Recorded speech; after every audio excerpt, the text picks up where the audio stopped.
우리 찾으셔서 함께 읽겠습니다. 로마서 14장 7절과 8절 말씀. 우리 함께 읽겠습니다. 우리 중에 누구든지 자기를 위하여 사는 자가 없고 자기를 위하여 죽는 자도 없도다. 우리가 살아도 주를 위하여 살고 죽어도 주를 위하여 죽나니 그러므로 사나 죽으나 우리가 주의 것이로다. 아멘. 우리 봉독한 말씀을 가지고 영어를 좀 썼어요. With Christ, 그리스도와 함께, 이런 제목으로 말씀을 나누기를 원하는데요. 말씀 나누기 전에 우리 좌우 옆에 분, 앞뒤 분에게 한번 새해 첫 주일입니다. 우리 환한 미소로 서로를 축복하시죠. 새해 하나님의 복 많이 받으세요.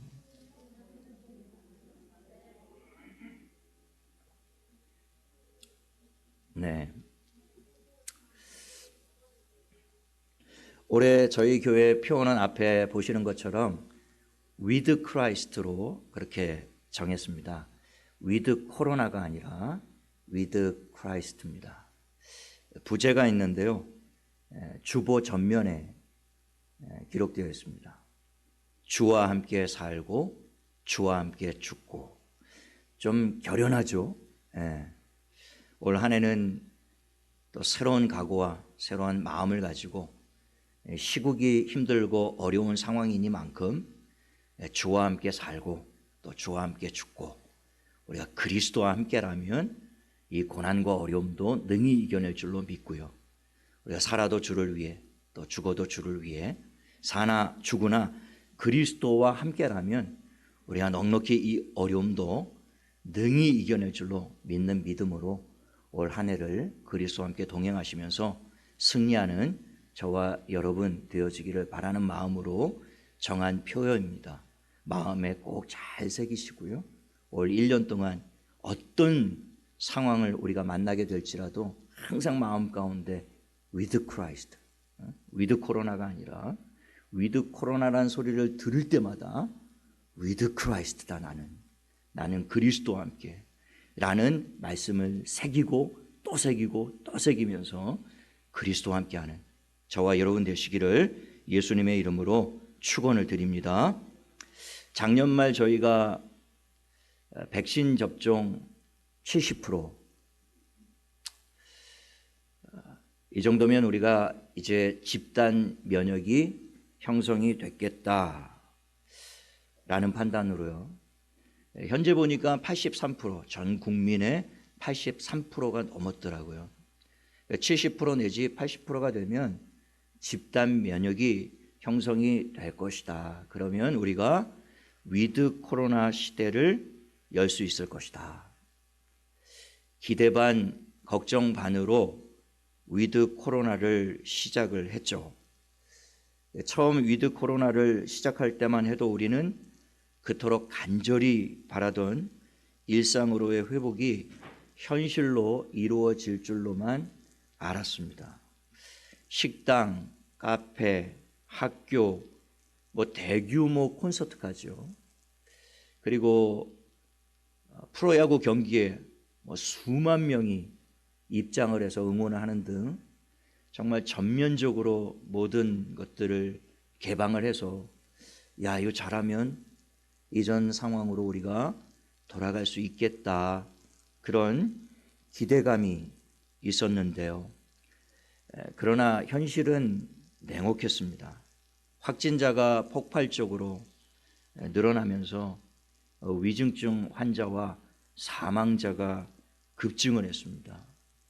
돌파 감염도 속출을 하고 또 신종 오미크론 변이까지 가세하면서 결국 위드 코로나 시작 40여일 만에 막을 내리고 말았죠. 우리는 이 일을 경험하면서 그런 생각이 들었습니다. 위드 코로나가 결국 우리의 일상을 회복하는 길이 아님을 깨닫는 시간이 아니었나 싶어요. 그러면서 문득 드는 생각이, 우리의 일상을 회복하는 길은 위드 코로나가 아니라 위드 크라이스트, 그리스도와 함께라는 사실을 다시 한번 새롭게 깨닫는 시간이 아니었나 싶습니다. 넌센스 퀴즈 하나를 낼까 하는데 우리 주일학교 학생들이 잘 맞힐 수 있을 것 같아요. 세상에서 가장 맛있는 라면이 어떤 라면인지 아십니까?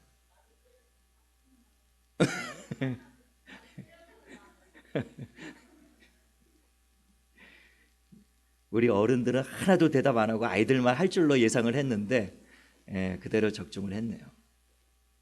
세상에서 가장 맛있는 라면은 너와 함께 라면이라고 합니다. 저런 반응도 예상을 좀 했는데 너와 함께 라면 그게 제일 맛있다고 그래요. 우리 그리스도인들이 가장 맛있는 라면 어떤 라면일까요? 주와 함께 라면. 그 라면이 제일 맛있다. 전에 제가 그런 말씀 드린 적이 있었는데요. 서울에서 부산까지 가장 빨리 가는 방법이 무엇일까? 어떻게 하면 서울에서 부산까지 가장 빨리 갈 수 있을까요? 그건 좀 어려운가 보다. 사랑하는 사람과 함께 가는 것. 가장 빠른 방법은 사랑하는 사람과 함께 가는 것이라고 하더라고요. 5시간 거리도 사랑하는 사람과 함께라면 5분처럼 느껴질 수 있습니다. 아무리 먼 거리라도, 아무리 힘든 거리라도 사랑하는 사람이 곁에 있으면 그렇게 쉽게 이겨낼 수 있다는 얘기겠죠. 반대로 원수 같은 사람과 함께라면 5분도 5시간처럼 느껴지는 것이죠. 5년처럼 느껴질 수도 있을 겁니다. 그러니까 중요한 것은 거리가 얼마나 멀고 그 여정이 얼마나 힘든가가 아니라 우리가 누구와 함께 하느냐. 우리 인생에서 이것이 정말 중요한 것 같아요. 우리를 사랑하시고 우리가 사랑하는 그리스도와 함께라면, 그 주님과 함께라면 사실 아무리 먼 길도요, 아무리 힘든 여정이라도요, 우리가 가는 이 길이 고난이 없이는 갈 수 없는 길인데 자기를 부인해야 하고 자기 십자가를 져야 하고 그리스도를 닮아가야 하며 그리스도를 따라가야 하는 이 길이 어찌 순탄하고 평탄하고 편안할 수만 있겠어요. 오히려 그런 삶을 살겠다라고 하는 것은 그리스도를 따르는 사람이 아니겠죠. 주님은 그 길 가세요. 그러나 주님이 그 길 가셨으니까 우리는 넓은 길, 편안한 길, 축복의 길, 그냥 형통의 길로만 갈게요. 그건 그리스도인의 삶이 아니겠죠. 정말 주님과 함께 가는 길은 멀고 험하고 고통과 고난이 따를 거예요. 그러나 주님이 함께 계시기 때문에 나를 사랑하시고 나를 사랑하셔서 자기의 몸을 십자가에 기꺼이 내어주신 그 사랑이 있기 때문에, 그리고 주님을 사랑하는 나의 사랑이 있기 때문에, 그 사랑 때문에 우리는 이 험악한 길을 넉넉하게 이겨낼 수 있지 않겠나. 그것이 사도들이 걸어간 길이고 바울이 걸어간 길이 아니겠나 싶습니다. 오늘 이 본문에서 사도 바울이 살아도 주를 위해서 살고 내가 죽어도 주를 위해서 죽고 사나 죽으나 우리가 주의 것이로다. 그가 그런 고백을 할 수 있었던 그의 인생 가운데 참 우리로서는, 평범한 그리스도인들로서는 감히 상상할 수 없는 어마어마한 고난과 박해와 고통이 그의 인생 가운데 끊이지 않았는데요. 그럼에도 불구하고 그는 살아도 나는 주를 위해, 죽어도 주를 위해, 나는 죽는 것도 유익함이라. 사나 죽으나 나는 주님의 것이고 나를 사랑하시는 주님, 내가 목숨처럼 사랑하는 주님이 나와 함께 하시면 내 이 길 걸어갈 수 있겠다. 그리고 끝까지 그 길을 걸어갔던 사람이 사도 바울 아닙니까? 아가서 2장 10절에 보면 나의 사랑하는 자가 내게 말하여 이르기를 나의 사랑 내 어여쁜 자야 일어나서 함께 가자. 이 솔로몬이 술람미 여인에게 했던 고백인데요. 나의 사랑, 내 어여쁜 자요. 일어나서 함께 가자, 함께 가자. 이 고백은 의역하면 이런 뜻 같아요. 너와 함께라면 이 험한 세상 두려울 것 없겠다. 그런 말씀 같아요. 내가 왕궁에 부귀영화가 있고 내가 정말 남 부러울 곳이 없는데, 그런데 그 모든 것보다도 너와 함께라면 내 이 세상 그 어떤 것도 부럽지 않고 내 이 세상 그 어떤 것도 두려울 것이 없겠다. 나의 사랑, 내 어여쁜 자야, 일어나서 나와 함께 가자. 여러분, 이 술람미 여인을 향한 이 솔로몬의 이 고백이요, 저와 여러분을 향한 그리스도의 고백이라는 사실 아시죠? 비유적으로 아가서는 그리스도의 사랑편지입니다. 솔로몬의 사랑편지가 아니고 저와 여러분을 향한 그리스도의 사랑을 담은 편지예요. 그래서 우리가 아가서를 쭉 읽어보면 주님이 얼마나 구구절절히 우리를 애틋하게 애끓게 사랑하고 계시는지를 우리가 정말 뼈저리게 느낄 수 있거든요. 아담이 처음 그 하와를 보았을 때, 야, 이는 정말 내 뼈 중에 뼈, 살 중에 살이라, 그렇게 고백했던 그 고백이 사실은 우리를 바라보시는 그리스도의 고백이라는 사실, 아가서를 보면 느낄 수가 있어요.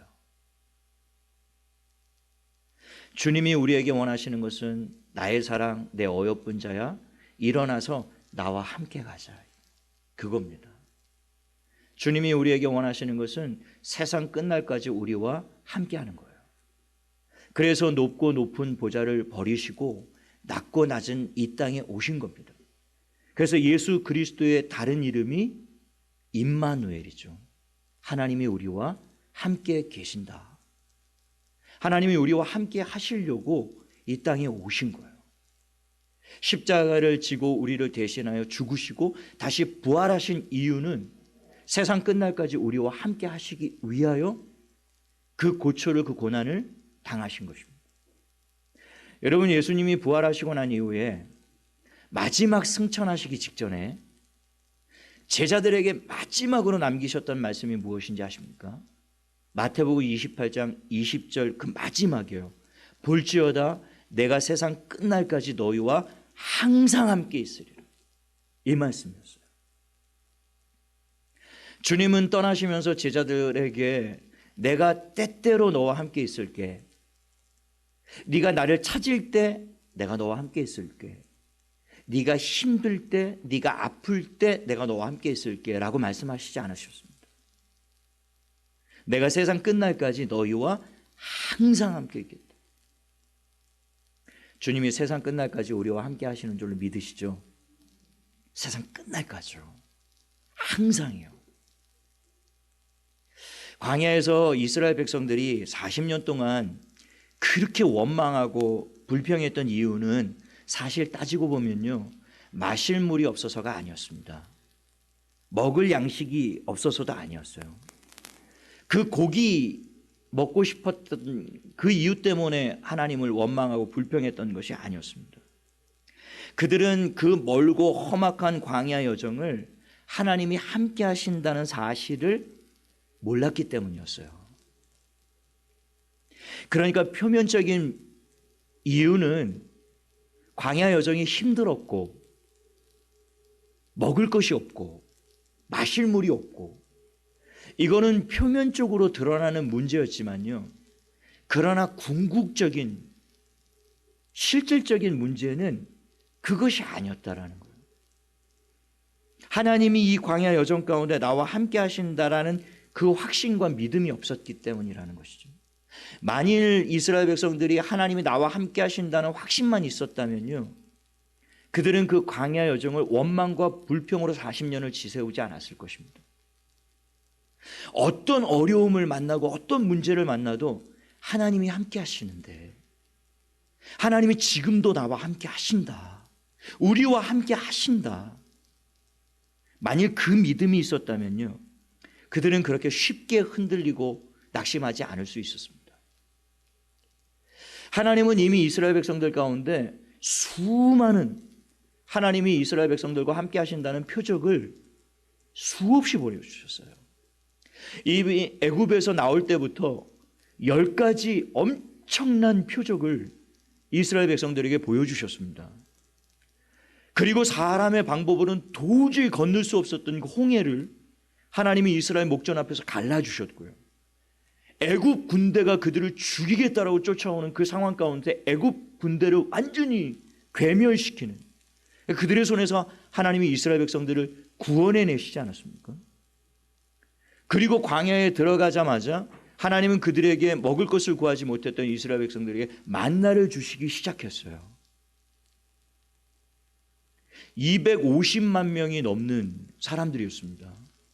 그 많은 사람들에게 그 먹을 것을 40년 동안 하나님은 단 한 번도 실수하지 않으셨습니다. 정확하게 때때마다 그들을 먹이셨습니다.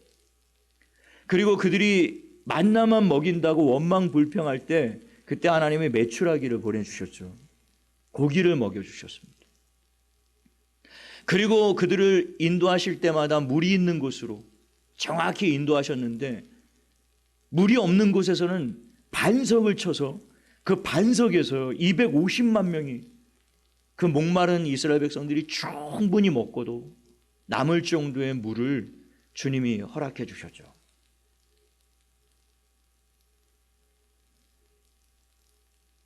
낮에는 구름 기둥, 밤에는 불 기둥으로 그들의 삶을 붙들어 주셨습니다.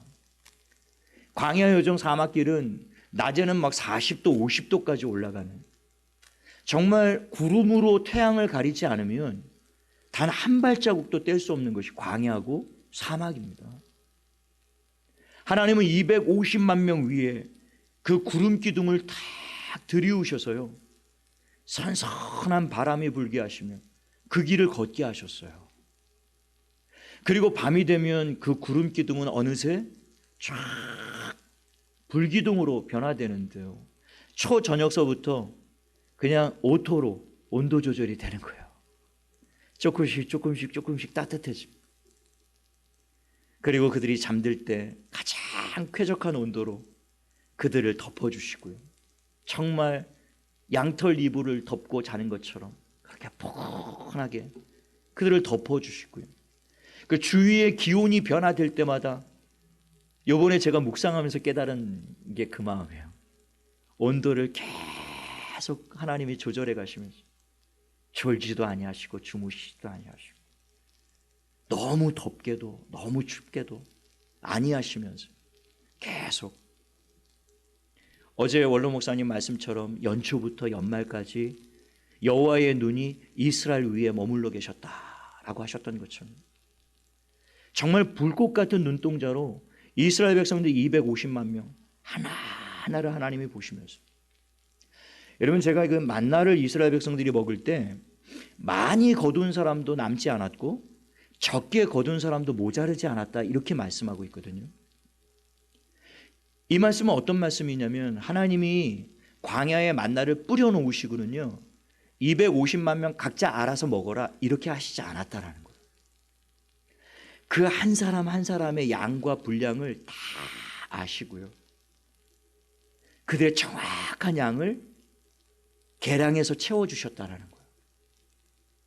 많이 욕심껏 거둔 사람은 야, 너 다이어트 해야지 이렇게 거둬주시고, 힘이 부족해서 자기 양을 몰라서 적게 거뒀던 사람에게 그 양을 더 채워주시고, 얼마나 놀라운 신비입니까? 하나님이 이스라엘 백성들 한 사람 한 사람을 보실 때 집단적으로 막 뭉뚱그려서 돌보신 것이 아니야. 한 사람 한 사람 하나하나 일일이요. 어제 원로 목사님이 말씀 중에 그 예화로, 우리 엄마들은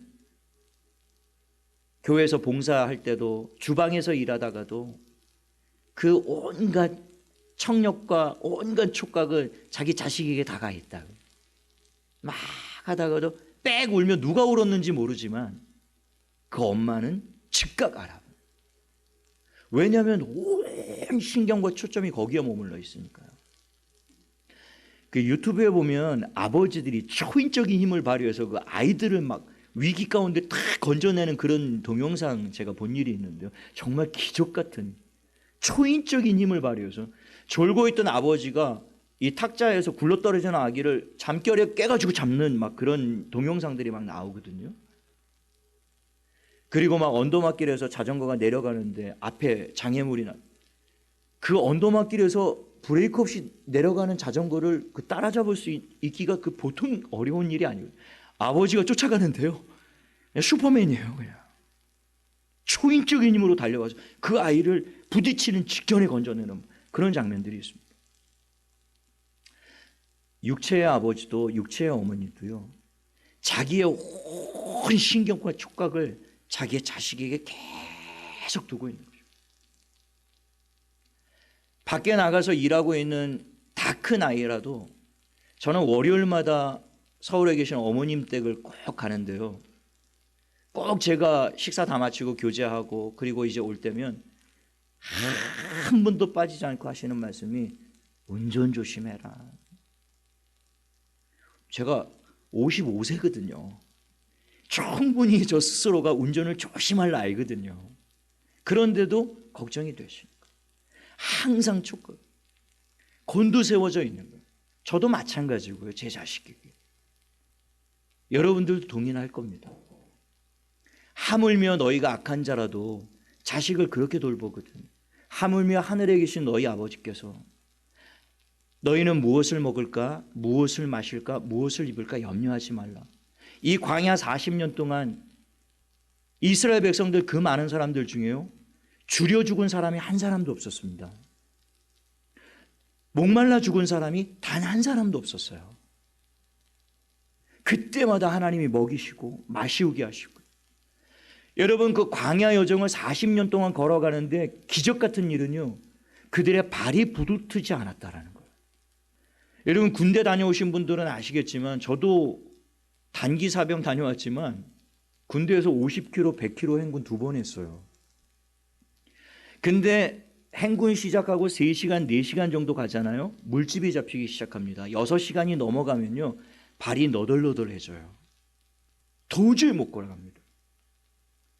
군인이기 때문에 군인 정신으로요, 그냥 이를 악물고 가는 것인데 다음날 아침 일어나 보면요, 발 뒤꿈치고 발바닥이고 어느 한 곳 성한 곳이 없습니다.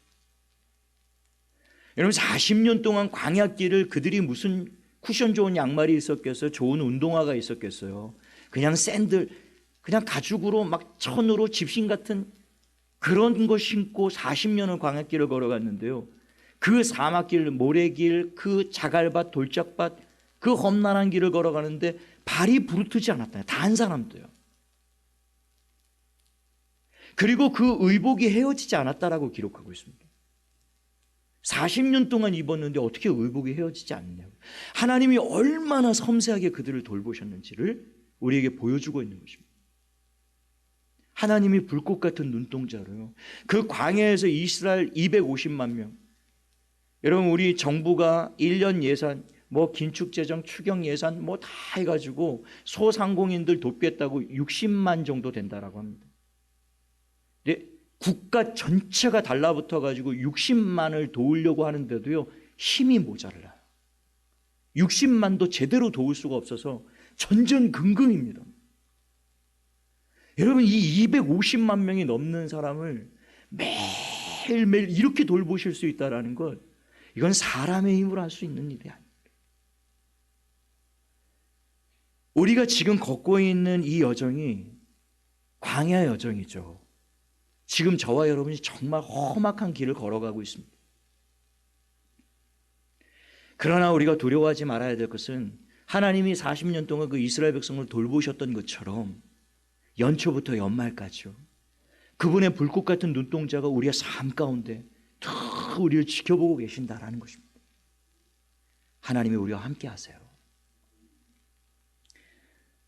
그러나 이스라엘 자손들의 문제는요, 하나님이 함께 하신다는 그 수많은 표적들을 날마다 경험하면서도 함께 하시는 임마누엘 하나님을 믿지 못했다는 것입니다. 그러니까 그들은 조금만 어려움이 오고 문제가 생기면 바로 그냥 하나님이 어디 계시냐, 그렇게 원망하고 불평하고 아우성을 쳤던 겁니다. 하나님이 우리와 함께 하신다더니 함께 하시는 건 맞냐? 문제가 조금만 오면 지금까지 받았던 은혜는 오간데 없이 다 잃어버리고 잊어버리고요. 그냥 눈앞에 있는 그 현실, 눈앞에 있는 그 문제, 그거에 매몰돼서 하나님이 없는 것처럼, 하나님이 나를 사랑하시지 않는 것처럼, 하나님이 마치 나를 버리신 것처럼, 하나님이 없는 것처럼, 하나님이 나와 함께 하시지 않는 것처럼 이스라엘 백성들은 그렇게 아우성을 쳤다라는 것이죠. 야곱이 자기의 140년 인생을 돌아보면서 그런 고백했습니다. 내 세월이, 내 연수가 내 조상들만큼 미치지 못했으나 내 세월이 참 험악한 세월을 살았나이다. 야곱처럼 참 험악한 인생이 없었죠. 어쩌면 우리가 지금 지난 2년 동안 그리고 새해가 밝았지만 사람들의 표정이 참 어둡고 모든 사람들의 기분이 다 이렇게 다운되어 있고 깔아앉아 있고 참 어디에서도 막 생기를 찾아보기가 참 어려운 그런 상황에 우리가 지금 놓여 있고 우리가 지금 걸어가고 있는 이 여정이 정말 험악한 세월이 아닐까? 우리 인생 가운데 지금 이 광야길 중에서도 가장 힘들고 고통스러운 광야길을 지금 통과하고 있는 것은 아닐까 싶을 정도의 삶을 지금 우리가 맞이하고 있습니다. 90세 되신 어느 할머니께서 전에 한번 소개시켜 드렸습니다만 그 시를 쓰시면서 참 내 평생에 이렇게 코로나같이 지독한 놈은 처음 만난다.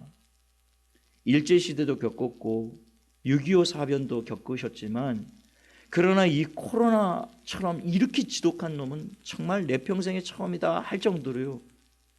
정말 고통스럽고 힘든 그런 상황을 우리가 지금 버티고 지금 통과하고 있습니다. 그럼에도 불구하고요. 우리가 이런 상황에서조차 꼭 붙잡아야 될 분명한 한 가지 사실은요. 하나님이 우리와 함께 하신다는 것입니다. 하나님이 나와 함께 하신다. 이사야서 41장 10절에 제가 정말 좋아하는 말씀이고 우리 성도들이 힘들 때마다 제가 보내드리는 말씀인데요. 두려워하지 말라. 내가 너와 함께함이라. 놀라지 말라. 나는 내 하나님이 됨이라. 내가 너를 굳세게 하리라. 참으로 너를 도와주리라. 참으로 나의 의로운 오른손으로 너를 붙들리라. 두려워하지 말라. 내가 너와 함께함이라. 여러분, 사람들이 세상을 두려워하고 문제를 두려워하는 이유는 단순합니다. 그것은 두려워하지 말라. 내가 너와 함께함이라는 말씀을 확신하지 못하기 때문이에요. 이스라엘 백성들이 정말 두려웠던 것은 홍해가 아니었습니다. 그들이 정말 무서웠던 것은 애굽 군대가 아니었어요. 그들이 절망했던 이유는 홍해 때문도 애굽 군대 때문도 아니었어요. 그들이 두려움에 절망했던 진짜 이유는요. 하나님이 나와 함께 하신다는 사실을 믿지 못했기 때문이라는 것입니다. 제가 전에 그런 말씀 드렸어요. 믿음의 반대말은 불신이 아니라 두려움이다. 여러분, 우리 마음 가운데 자꾸 염려가 생기고 두려움이 생기고 자꾸 걱정이 커지고 그 원인은 한 가지입니다. 그것은 내 앞에 놓여있는 문제가 정말 크기 때문이 아니에요. 우리 앞에 놓여있는 문제가 홍해보다 더 클까요? 애국 군대가 쫓아오는 그 상황보다 더 클까요? 우리 앞에 놓여있는 문제가 크기 때문에 우리는 절망하고 낙심하고 두려워하는 것이 아니고요. 그런 상황 가운데서 나와 하나님이 함께 하신다는 사실에 대한 확신이 없기 때문에 그렇습니다. 서두에 말씀드렸던 것처럼 우리가 누구와 인생을 함께 살아가느냐, 아무리 멀고 아무리 험난한 길이라도 사랑하는 사람과 함께라면 그것이 그렇게 짧게 달콤하게 느껴질 수 있다는 겁니다. 주님이 나와 함께 하신다는 이 확신만 있다면 우리 앞에 있는 그 놓여있는 문제들은 결코 우리 앞에 문제가 될 수 없고 장애가 될 수 없다는 것입니다. 이 이스라엘 군대가 골리앗 앞에서 두려움에 떨었던 이유는 한 가지죠. 그는 오로지 자신보다 크고 강한 골리앗만 바라보고 있었기 때문이에요. 그러나 똑같은 상황이었는데, 똑같은 골리앗을 보았는데 다윗은 달랐습니다. 다윗은 골리앗만 본 것이 아니에요. 그 골리앗을 뛰어넘어 살아계신 하나님을 바라보았다는 것이죠. 사무엘상 17장 45절 47절 다윗의 고백이 이것입니다. 다윗이 블레셋 사람에게 이르되 너는 칼과 창과 단창으로 내게 나아오거니와 나는 만군의 여호와의 이름 곧 내가 모욕하는 이스라엘 군대의 하나님의 이름으로 내게 나간다. 오늘 여호와께서 너를 내 손에 넘기시리니 내가 너를 쳐서 내 목을 베고 블레셋 군대의 시체를 오늘 공중에 세워 땅의 들짐승에게 주어 온 땅으로 이스라엘 하나님이 계신 줄 알게 하겠고, 이게 중요합니다. 온 땅으로 하여 이스라엘 하나님이 우리와 함께 하신다는 사실을 내가 보여주겠다. 또 여호와의 구원하심이 칼과 창에 있지 아니함을 이 무리에게 알게 하리라. 전쟁은 여호와께 속한 것인즉 그가 너희를 우리 손에 넘기시리라. 어떻게 다윗이 그때 나이가 17, 기껏해야 18인데요. 우리 지금 청소년부 나이 정도밖에 안 됩니다. 이스라엘 남자들은 20세가 돼야 군대에 나갈 수가 있어요. 전쟁에. 그런데 다윗은 군대에 나갈 수가 없었거든요. 20세가 되지 않았다는 거. 많게 해야 19살이었습니다. 청소년이에요, 그냥. 그런 청소년이 사울 왕을 위시해서 수많은 이스라엘의 용맹스러운 장수들이 있었는데요. 그렇게 골리앗 앞에서 부들부들 두려워 떨고 있었던 그들 앞에서 이렇게 담대하게 고백할 수 있었던 이유는 하나입니다. 전쟁에 능하신 여호와 하나님이 나와 함께 하신다는 사실. 이 한 가지 사실 때문에요. 이스라엘 온 군대가 다 두려워 떨고 있는 상황 가운데서도 다윗만은 그 상황을 두려워하지 않을 수 있었다는 거예요. 주님이 나와 함께 하는 그 블레셋 골리앗을 향하여 이런 얘기를 합니다. 저 할례 받지 못한 이방인이, 이렇게 얘기하는데요.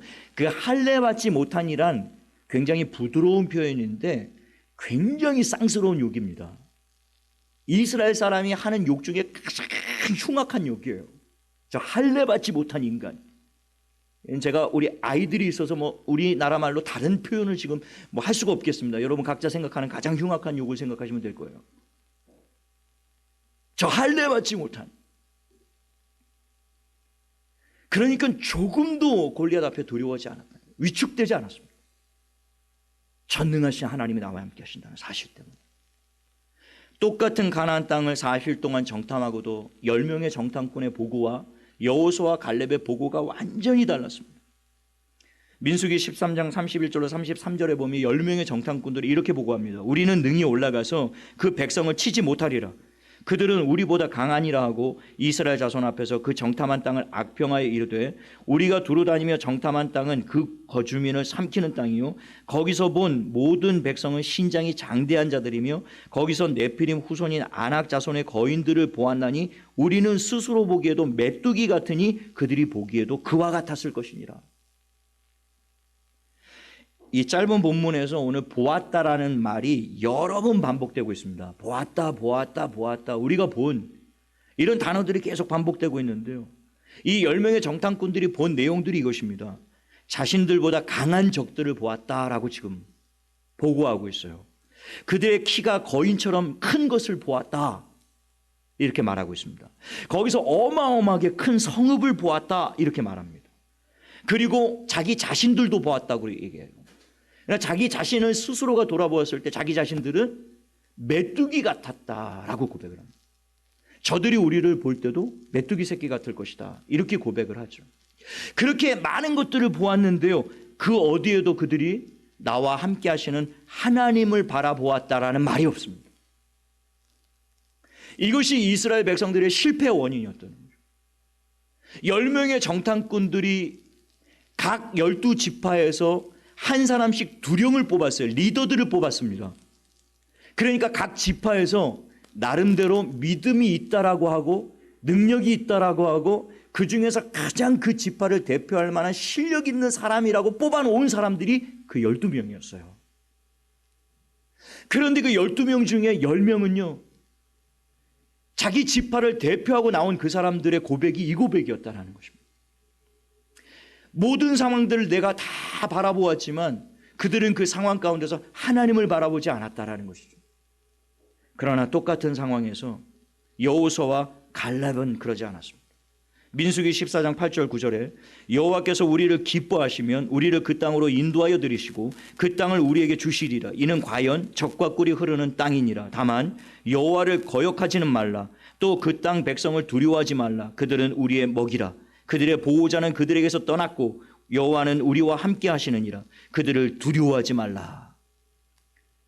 이 본문에서 여호수아와 갈렙이 두 번이나 두려워하지 말라 이렇게 말씀하고 있습니다. 왜 두 번이나 반복했을까요? 그만큼 이스라엘 온 백성들이 두려움에 떨고 있었다는 거죠. 그래서 두 번이나 두려워하지 말라라고 이야기했던 거예요. 여호수아와 갈렙이 두려워하지 말라라고 이야기할 수 있었던 이유는 한 가지입니다. 여호와 우리의 하나님이 우리와 함께 하시는, 그것이 그들로 하여금 그렇게 완전히 극명한 차이가 나타나도록 만들었다라는 것입니다.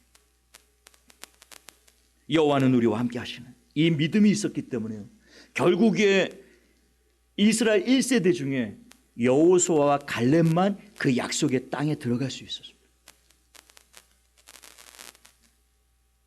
똑같은 것을 보았고 똑같은 상황을 경험했습니다. 여호수아와 갈렙만 다른 것 본 것 아니에요. 똑같은 것을 보았고 똑같은 상황에 직면해 있었지만 10명은 그 상황과 환경과 문제만 바라보았고요, 여호수아와 갈렙은 눈을 들어 살아계신 하나님, 나와 함께 하시는 하나님, 전쟁에 능하신 하나님을 바라보았다라는 것이죠. 말씀을 맺겠습니다. 여러분, 베드로가 무리를 2번 걸었습니다. 이게 무슨 소리냐 할 텐데, 베드로가 무리를 한 번만 걷지 않았는가? 2번 걸었어요. 왕복으로. 갈 때 한 번, 올 때 한 번. 2번 걸었습니다. 갈 때 주님이 무리로 오라 이 말씀 듣고요, 담대하게 무리로 뛰어내리죠.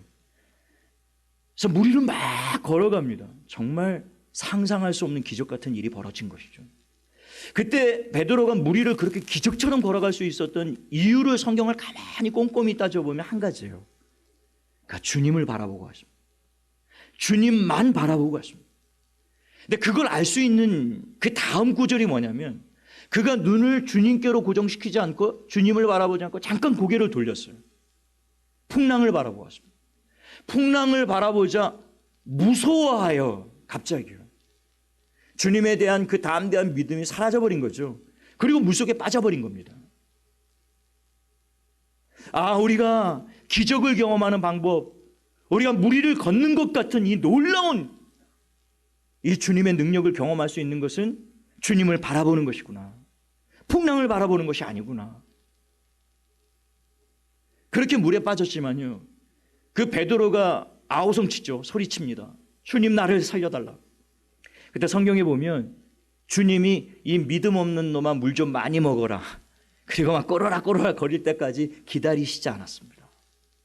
성경에 놀라운 그 다음 대목이, 베드로가 소리 지르자마자 즉시로 주님이 손을 내밀어, 할렐루야, 베드로의 손을 붙잡아줬다는, 그리고 물 위로 끌어올리신 거예요. 이렇게. 그때 베드로가 주님의 손을 꽉 붙잡은 겁니다. 그리고 다시 배를 향하여 주님과 함께 물 위를 걷기 시작해요. 그리고 배 위에 올라갔습니다. 제가 이 베드로의 말씀을 통해서 다시 한번 묵상하면서, 그렇구나, 그 상황이 칠흑 같은 밤이었고요, 정말 어마어마한 거친 풍랑이 우리를 삼킬 듯이 죽일 듯이 다가오는 정말 절망적인 상황이었고 두려운 상황이었습니다. 지금 우리가 직면하고 있는 상황이 어쩌면 그런 상황일지 모르겠어요. 칠흑같이 어두운 상황인 것, 거친 풍랑이 매일매일 우리 앞에 몰아닥치는, 정말 이러다 내가 죽을 수도 있겠구나 하는 그런 두려움을, 절망을 느낄 수밖에 없는 그런 상황일지 모르겠습니다.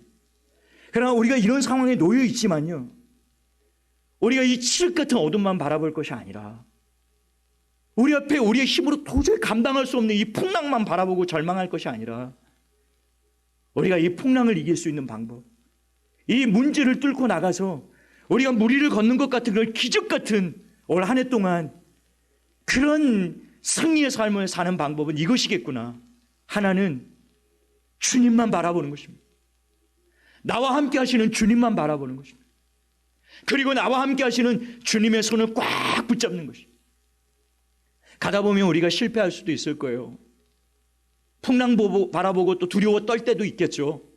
물속에 또 빠져들고 막 낙심하고 절망할 때도 분명히 있을 겁니다. 올 한 해 동안에. 그러나 여러분 낙심하지 마십시오. 주님이 즉시로 손 내밀어 우리를 건져내실 준비가 되어 계세요. 아멘이시죠? 주님 앞에 도움을 구하시고 또 주님이 우리의 손을 붙잡아 주실 때 그때 그 주님의 손을 꽉 붙잡는 겁니다.